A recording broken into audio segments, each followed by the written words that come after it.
Kembali lagi di Talbiyah TV.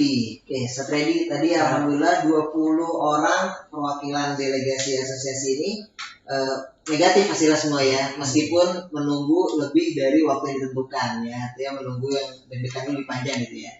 Nah, sekarang kita menuju ke prosesi umroh di masa pandemi karena ditentukan di etikat itu hari Jumat pukul 18.00. Nah, itu bagaimana tuh perjalanan menuju sesi umroh? Ya, jadi setelah kita dapat pengumuman, alhamdulillah sekitar jam 2 siang itu ya, kita langsung diinformasikan bahwa kita sudah boleh bergerak menuju Takim ya, untuk mengambil mikot. Kalau dari Mekah kan jalurnya ke Takim mikot. Itu kita sudah dibolehkan sejak pada asar. Jadi pada asar instruksinya adalah pada asar siap-siap bagi yang bawa bapak kain ihramnya, yang ibu-ibu juga silakan ganti pakaian gitu kan. Sekitar pukul 4 sore kita sudah bergerak dan siap-siap menuju ke Takim. Ya, ini jadi ini sudah ihram ya. Ini lagi turun dari kamar ya, menuju ke bis kita. Ini dari bis. Ini bisnya. Ini bisnya ya. Sudah mengenakan pakaian ihram untuk menuju mikot di Takim. Kondisi di bis ya. Perjalanan kita. Saya lagi cari suasana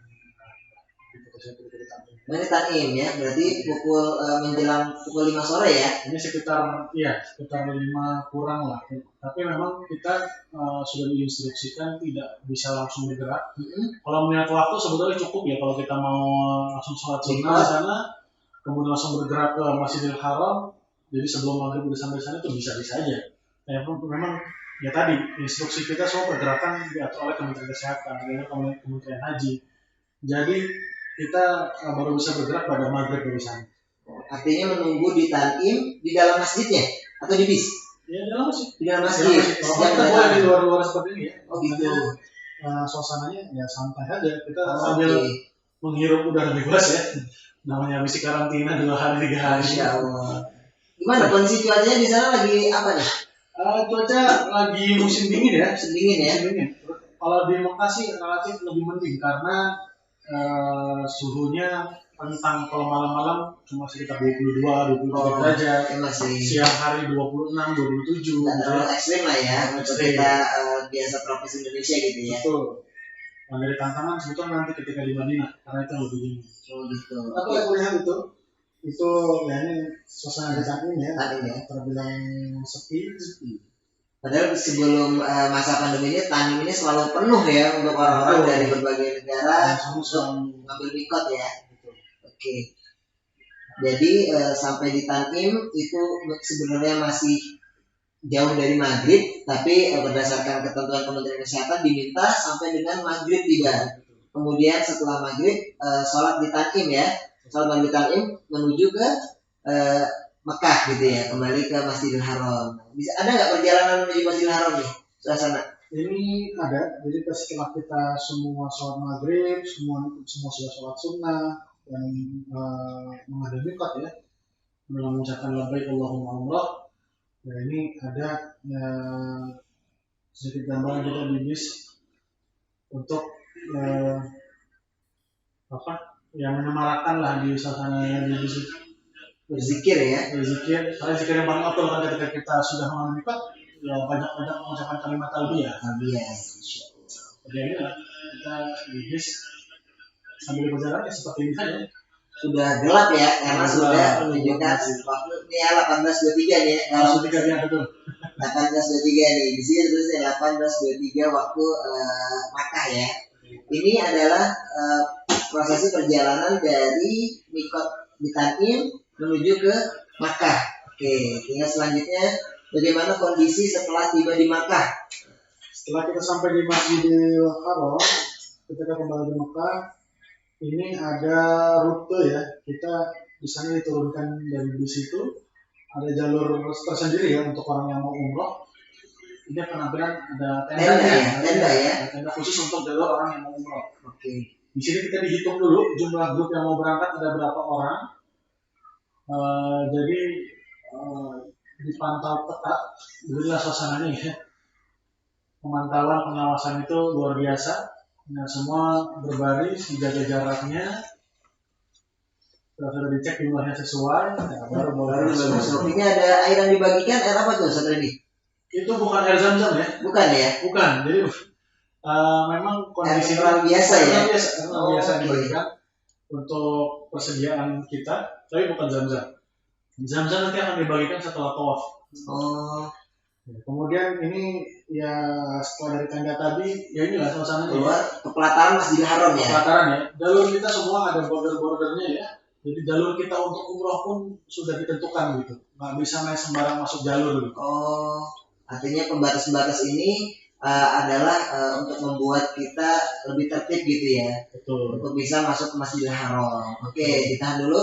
Pemirsa Talbiyah, inilah prosesi umroh sejak pengambilan mikot di Tanim menuju ke Masjidil Haram. Selanjutnya kita akan bersama-sama menyaksikan kondisi umroh dan tawaf di sekitar Ka'bah. Jangan kemana-mana, tetap di Talbiyah TV. Rencanakan travel kalian bersama Talbiyah Travel. Bersama Anda menuju Baitullah. Alhamdulillah pemirsa Talbiyah TV, kita masuk pada inti perjalanan kita gitu ya. Inti ibadah kita, karena setelah melalui berbagai proses yang luar biasa, Masya Allah, penuh ketegangan menunggu hasil PCR, kemudian masa karantina dan berbagai prosesi perjalanan, kita sampai pada prosesi ibadah inti kita, yaitu ibadah umroh. Sekarang sama-sama kita saksikan bagaimana kondisi jamaah Indonesia 20 orang memasuki Masjidil Haram untuk melakukan ibadah umrah. Silakan Ustaz tadi. Jadi ketika kita sampai masuk dalam Masjidil Haram itu bertepatan dengan masa waktu Isya gitu. Masuk Isya.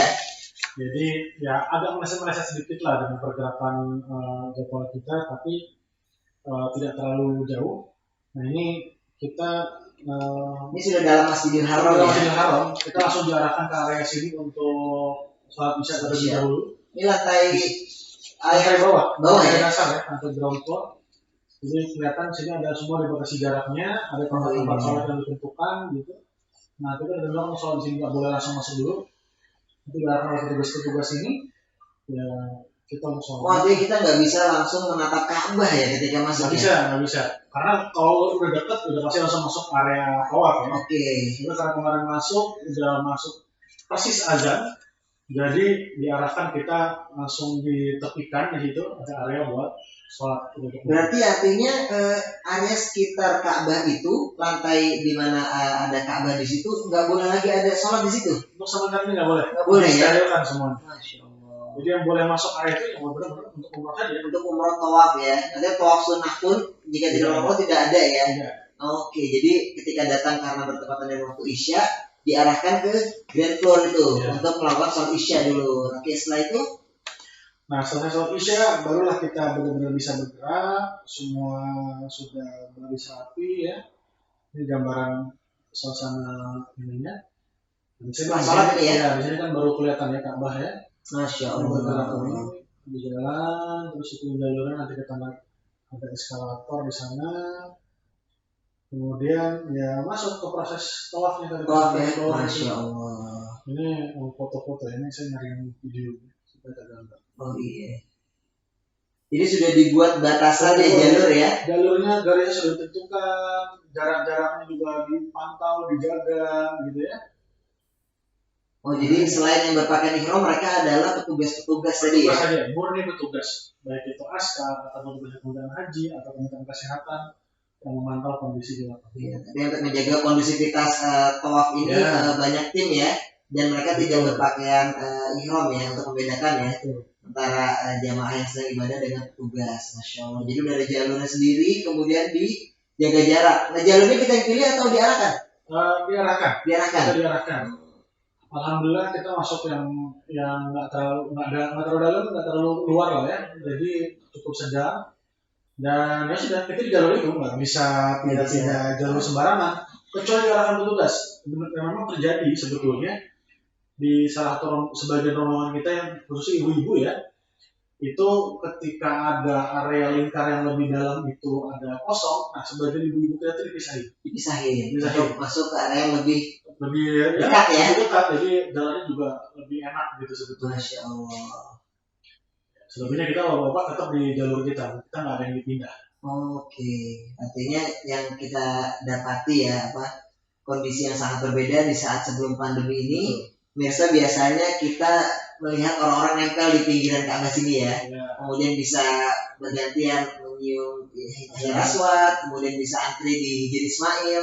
Tapi qadarullah di masa pandemi ini itu belum bisa terrealisasi ya. Mana itu nggak ada ya. Artinya kita umroh tawafnya seperti biasa, hanya saja sekarang dibuat jalur. Ya, dibuat jalur dengan ketentuan tetap menjaga jarak gitu ya. Tapi sebetulnya ini enak. Sebetulnya ada bagusnya juga ya situasi seperti ini, karena kalau dalam situasi normal kan kekurangannya memang berdesak-desakan luar biasa, dan kita pergerakan kita jadi nggak teratur. Ya. Dengan satu jalur seperti ini rapi dan menjaga jarak dan sebagainya, ya sangat nyaman sebetulnya untuk kita tahu kita benar-benar bisa fokus. Kita nggak mikir nanti ada yang tiba-tiba di sini gitu kan, nabrak ini nabrak itu, ini nggak ada. Alhamdulillah dari sisi itu alhamdulillah ini positif sekali.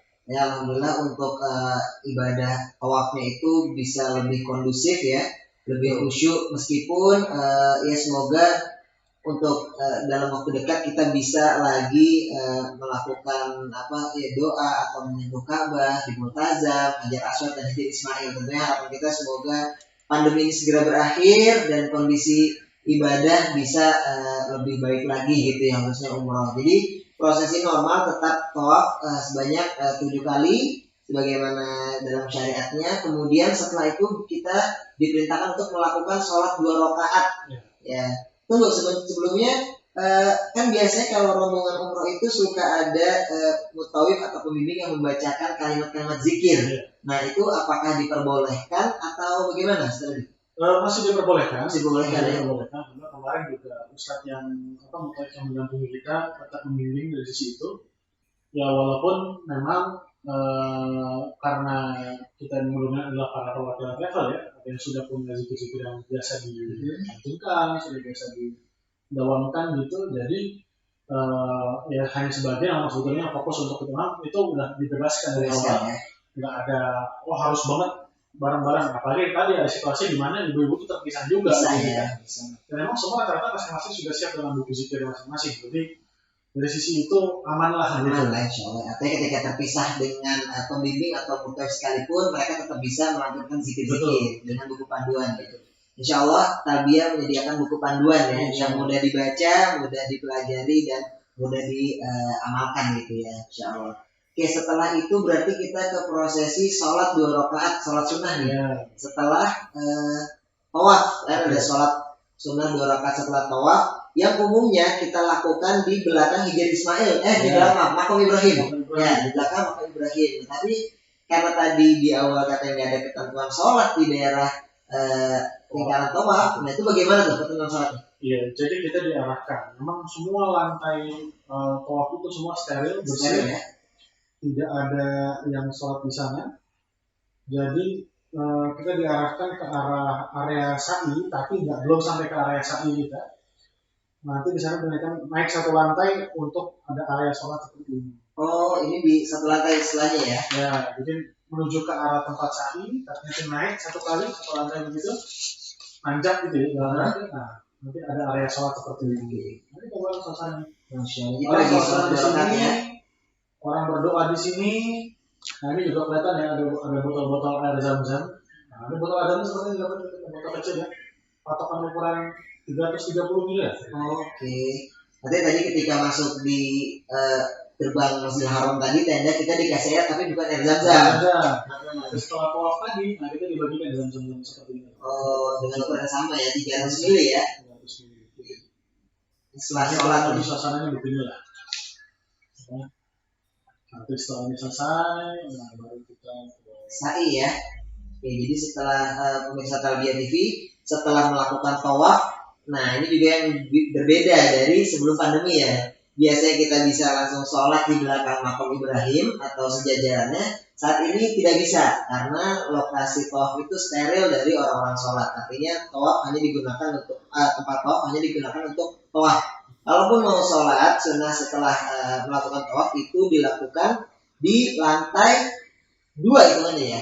Lantai 2 ya. Nanti kita harus berjalan lagi naik satu lantai yang memang masih sejajar dengan Maqam Ibrahim. Nah, kita lihat ya. Ini lokasi sholat setelah tawaf. Nah, setelah itu kita melakukan sa'i. Namun sebelumnya jangan kemana-mana, tetap di Talbiyah TV. Harga juga dapat disesuaikan dengan rute perjalanan yang Anda pilih. Kembali lagi di Talbiyah TV. Alhamdulillah pemirsa Talbiyah TV tadi merupakan rangkuman kegiatan-kegiatan ibadah umroh yang kita dapati ada beberapa hal berbeda ya tentang ibadah umroh di masa pandemi ini. Pertama, kita tidak lagi bisa berbaris mengantri untuk menyium Hajar Aswad gitu ya. Kedua, kita tidak bisa berdoa secara khusus di tempat-tempat seperti Multazam. Kemudian kita tidak juga bisa melakukan sholat di Hijr Ismail gitu ya, karena kondisinya saat ini masih pandemi gitu. Dan juga setelah tawaf berlangsung itu kita melakukan sholat 2 rakaat yang biasa kita lakukan di belakang barisan Maqam Ibrahim ya, di belakang Maqam Ibrahim atau sejajar dibuat barisan. Tapi saat ini kita harus jalan dulu ke lantai 2 ya, yang di sana baru diperbolehkan sholat di 2 rakaat di sejajar dengan Maqam Ibrahim. Oke, selanjutnya kita masuk ke sesi sa'i. Nah, kira ada hal apa nih yang berbeda atau yang baru di sesi sa'i? Silakan Ustaz. Kalau sa'i alhamdulillah sih tidak ada yang berbeda signifikan ya. Suasananya normal-normal saja. Bahkan nggak ada barisan yang diatur-atur, nggak ada protokol yang terlalu ketat. Artinya nggak ada jalur sebagaimana toh? Nggak ada ya. Jadi suasananya biasa aja seperti ini. Konsentrasi paling enggak. Hanya saja orang menjaga jarak sekarang ya. Orang udah jarak. Itu aja, selebihnya normal aja. Normal aja. Oke. Artinya di sa'i ini tidak ada hal yang jauh berbeda. Di sebagaimana melakukan sa'i di luar pandemi gitu ya. Masya Allah. Ini posisi sa'i ya. Bisa. Jadi standar saja 7 trip, sofa, marwah, sofa dan seterusnya sampai selesai. Tidak ada yang mungkin yang berbeda ini ya. Oh ini. Untuk bagi yang ya mungkin fasilitasnya ya, atau mungkin yang kondisi kesehatan mungkin dari sisi kaki atau luka atau kekurangan, ini ada dibantu fasilitas ini ya. Ini berbayar atau gimana nih? Berbayar ya. Jadi semacam ada motor listrik gitu ya, kursi listrik yang dimotori dengan mesin nih khusus, jadi memudahkan bagi para jamaah yang memang dirasa tidak memiliki kemampuan untuk jalan kaki secara sempurna, misalnya karena kelelahan gitu ya, atau memang karena kondisi fisik yang lain. Di sana disediakan motor listrik gitu ya, bentuk motor kecil yang bisa kita gunakan untuk sa'i di sana, Masya Allah. Dan yang paling penting, alhamdulillah di prosesi sa'i tidak ada jauh beda dengan kondisi dalam kondisi bagaimana tawaf ya. Kalau tawaf kan tadi berasa ya. Tapi kalau sa'i alhamdulillah nggak ada. Oke, setelah sa'i langsung 7 putaran dan tahallul ya. Tahallul itu bagaimana tuh? 7 trip ya. 7 trip ya. 7 trip dan langsung tahallul. Sementara tahallul ini kan kita biasa menggunakan tangan orang lain nih, pembimbing atau mutaib atau teman kita untuk menggunting rambut kita. Itu gimana tuh prosesnya tuh? Kita selesai sa'i ya. Seperti biasa. Untuk saat awal biasanya ada teman yang bawa gunting untuk memotong sebagian beberapa helai lah rambut kita. Tapi setelah dari situ, nah kita memang sama-sama lagi untuk ya cukur untuk tempat cukur yang. Oh artinya memegang rambut teman itu tidak dilarang di sana ya? Tidak dilarang ya. Ini prosesnya hanya saja di sana pakai semacam APD ya. Tempat cukur baru mereka di sini pakai APD, masker, sarung tangan ya. Iya, tapi cuma sebelah nih. Tangan plastik ya. Plastik ya. Jadi kan gitu lah. Oke. Ya, selebihnya nyukur normal saja. Ya, alhamdulillah ya selesai lah kira-kira itu semua proses umroh kita. Oke, alhamdulillah. Oke, pemirsa Talbiyah TV, artinya di sesi umroh ini yang sangat kita dapati berbeda itu hanya pada saat posisi tawaf ya. Selebihnya sa'i, tahallul dan sebagainya itu tidak jauh berbeda dengan kondisi normal gitu ya, alhamdulillah.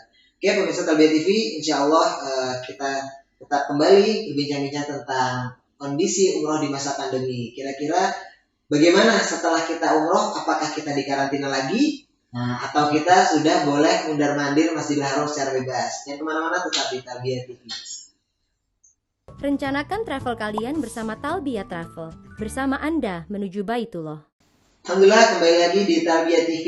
Oke teman-teman, sebelumnya kita pernah dapat informasi nih kalau rombongan sebelumnya itu setelah melakukan umroh hanya boleh sholat satu waktu di Masjidil Haram berdasarkan aplikasi yang kita dapat di sana. Nah itu apakah udah ada peraturan barukah atau masih dengan peraturan yang sama tentang kita sholat di Masjidil Haram? Gimana Ustaz?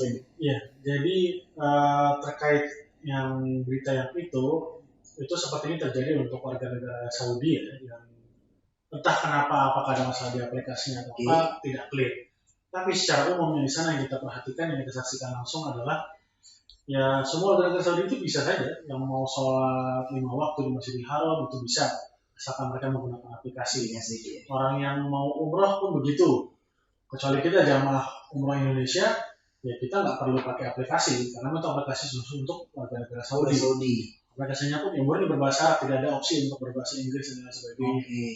Nah, alhamdulillah kita usai umroh pada malam harinya, keesokan paginya waktu subuh kita sudah diizinkan untuk sholat berjamaah 5 waktu di Masjidil Haram. Masya Allah, alhamdulillah. Artinya ada informasi kemarin ada perubahan gitu ya, yang bisa disyukuri. Saya klarifikasi langsung yang nyata seperti inilah. Kita semua bisa, alhamdulillah, untuk bisa ke Masjidil Haram, bisa sholat.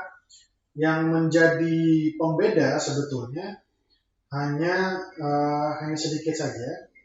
Jadi kalau biasanya kita bisa bebas-bebas saja keluar masuk Masjidil Haram, nah sekarang ini ya kita agak sedikit berbeda karena kita untuk sholat 5 waktu di Masjidil Haram bagi jamaah umroh dia harus dikawal oleh pihak muassasah. Oke, jadi nggak bisa seperti biasa kita keluar ya? Betul. Harus dikawal ya? Jadi ini gambaran lah ketika kita subuh, kira-kira janjian lah setiap setengah jam sebelum masuk waktu sholat, kejadiannya seperti ini. Kita jalan bareng-bareng. Nanti ada yang pemandangan ini jalurnya berdekatan dengan jalur kemarin kita mau umroh ya. Oh, tenda ini sebenarnya untuk orang yang umroh itu. Nah, kita ada pintu yang agak sana di sedikit.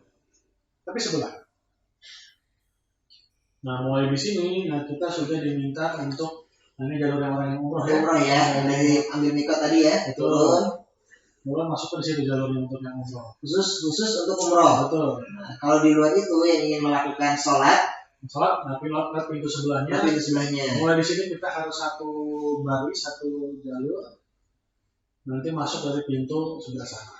Oh, artinya kalau pemirsa tadi perhatikan itu banyak sekali barrier ya untuk untuk membatasi kita ya jalan. Jadi akses masuk ke Masjidil Haram itu sekarang dibatasi gitu ya, kurang lebih di mana pintu yang bisa lewat dan di mana area yang tidak boleh dilewati gitu ya. Oke, Masya Allah, ini luar biasa sekali bahwa perlu pemirsa ketahui yang biasanya kita bisa masuk dari pintu mana saja, tapi hari ini kita hanya bisa masuk di pintu-pintu yang ditentukan saja gitu ya, dan harus dikawal oleh pihak muassasah. Artinya kita nggak bisa turun hotel ke masjid, keluar masjid, masuk lagi itu udah nggak bisa sekarang ya. Kecuali kalau memang kita sudah di dalam ya, atau di dalam, selagi kita nggak keluar, kita bisa pilih saf mana aja ya untuk bisa sholat ya. Kalau kita sudah lewat border ini, sudah masuk area pelataran, kita sudah bebas mana aja. Ikutin jalur yang memang untuk kita sholat ya. Karena kita sholat di lantai 3, ya kita sudah bebas. Tapi kalau sudah keluar dari border, nah kita nggak bisa sembarangan masuk. Kalau sudah masuk area sini, itu sudah aman. Kita bebas. Artinya ketika kita keluar dan kita masuk lagi harus dikawal oleh muassasah lagi gitu ya. Betul. Masya Allah. Kalau sudah masuk bebas, kita nantinya mau katakanlah wudhu kita batal, kita keluar kita masuk ke area tempat wudhu yang di sekitar pelataran bisa ya. Mau ke toilet bisa kita masuk lagi. Tapi kalau sudah keluar dari area pelataran, kita tidak bisa masuk lagi. Artinya kalau keluar itu nggak dikawal nggak apa, tapi untuk masuk harus dikawal. Betul. Nah itu yang luar biasa, Masya Allah. Pemirsa Talbiyah TV, inilah suasana kondisi sholat 5 waktu setelah melakukan umroh ya. Jadi baru bisa melakukan sholat itu masuk ke Masjidil Haram apabila kita dikawal oleh tim muassasah. Nah, kalau kita nggak dikawal, meskipun kita punya Smart ID, itu nggak bisa ya, Nggak bisa. nggak bisa. Jadi harus dikawal oleh tim muasasah. Jadi kalau misalkan kita mau berlama-lama, ya silakan saja ya. Artinya jika batal bisa wudhu lagi. Yang terpenting adalah tidak keluar dari batasan ya. Gitu. Jadi memang ya kalau memang kita ada niatan untuk misalnya beriktikaf di Masjidil Haram, kita nggak ada tuntutan misalnya mau makan di hotel atau seperti apa, ya bisa bebas seperti ini. Ini misalnya ini sih contoh ketika lagi menunggu waktu syuruk ya. Ini kalau kita lihat ada beberapa area tertutup, memang ada banyak perbaikan-perbaikan juga. Jadi yang ada celah-celah pemandangan Masjidil Haram, pemandangan Ka'bah ini ya cukup Terbatas banget terbatas ya. ya, dan kita Masya Allah. lumayan perjuangan juga untuk cari-cari tempat seperti ini. Ini suasananya tetap jaga jarak ya. Ya, lalu ada jarak semua sholat. Kira-kira gambaran suasana kita kalau lagi sholat lima waktu kurang lebih seperti itulah. Jadi program kita di Mekah setelah itu sudah 3 hari, kita tambah 2 hari lagi di sana. Sekitar 5 hari ya. 5 hari, 6 hari maaf. Jadi 6 hari 5 malam kita. 6 hari 5 malam di Mekah ya. Baru bisa sholat atau Masjidil Haram itu ketika waktu umroh. Umroh ya. Jadi kita bisa sholat 5 waktu di sana. Masya Allah. Dan katanya di sana nggak ada lagi galon-galon Zam-Zam. Benar nggak tuh? Galon Zam-Zam masih ada. Masih ada ya? Masih ada. Tapi tidak sebanyak sebelumnya. Oke. Kita pun kalau minum ya tidak bisa kita ambil sendiri. Diambilkan oleh petugas yang ada. Artinya kalau kita mau berkali-kali minum Zam-Zam itu, ya kita harus minta ya, nggak bisa setiap saat atau. Nah kalau tadi kita kan bisa beriktikaf lama-lama nih, boleh nggak tuh bawa makanan ke dalam Masjidil Haram? Boleh ya? Masih boleh. Alhamdulillah. Jadi kalau emang kita ada niatan mau berlama-lama ya, mau iktikaf, mau fokus zikir, tilawah dan sebagainya di Masjidil Haram, boleh ya? Bisa. Hanya saja tadi area yang bisa melihat Ka'bah secara langsung itu sangat terbatas ya, Masya Jadi Allah. kalau memang nggak ada tuntutan secara pribadi, pengen banget harus lihat Ka'bah, ya, tempat banyak sebetulnya. Sangat lama sekali dari Masjidil Haram itu. Masya Allah.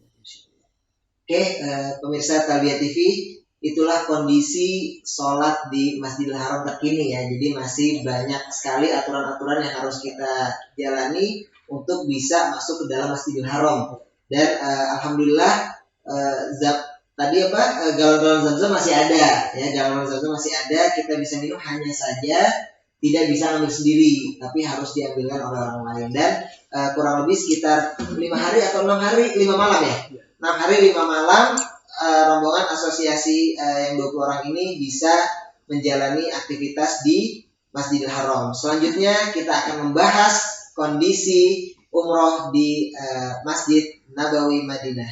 Kondisi umroh apa namanya? Bukan kan? Bukan. Selanjutnya kita akan membahas bagaimana kondisi ibadah dan kondisi suasana di Madinah ya. Insya Allah, karena setelah ini Ustaz Reddy akan menceritakan bagaimana setelah beranjak dari Mekah menuju Madinah. Jangan kemana-mana, tetap di Talbiyah TV.